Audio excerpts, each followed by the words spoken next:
ফিলিস্তিনিকে জাতিসংঘের পূর্ণ সদস্যপদ দেওয়ার প্রস্তাবে শুক্রবার সংস্থাটির সাধারণ পরিষদে ভোট অনুষ্ঠিত হয়েছে। এই ভোটে শেষ পর্যন্ত প্রস্তাবটি বিপুল ভোটে পাশ হয়েছে। এর মধ্য দিয়ে জাতিসংঘের পূর্ণ সদস্যপদের জন্য ফিলিস্তিনিকে সমর্থন দিল সাধারণ পরিষদ। বিবিসি জানিয়েছে, ফিলিস্তিনিকে জাতিসংঘের পূর্ণ সদস্য করার প্রস্তাব পাশ হওয়ার পর এবার এটি বাস্তবায়নের জন্য নিরাপত্তা পরিষদের প্রতি আহ্বান জানিয়েছে সাধারণ পরিষদ। কারণ কোনো দেশকে জাতিসংঘের সদস্যপদ দেওয়ার সিদ্ধান্ত শুধু সংস্থাটির নিরাপত্তা পরিষদ নিতে পারে।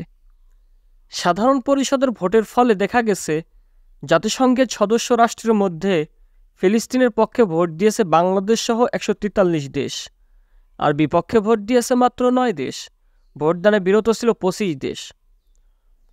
ফিলিস্তিনের বিপক্ষে ভোট দেওয়া রাষ্ট্রগুলো হলো Argentina, Chechnya, Hungary, Israel, Micronesia, Nauru, pulao, Papua New Guinea এবং যুক্তরাষ্ট্র।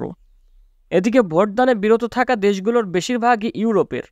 এর মধ্যে জার্মানি, যুক্তরাজ্য, Australia, Croatia, Fiji, Finland, Georgia, Latvia, Lithuania, Netherlands, Sweden, Switzerland, Romania এবং ইউক্রেন বিশেষভাবে উল্লেখযোগ্য।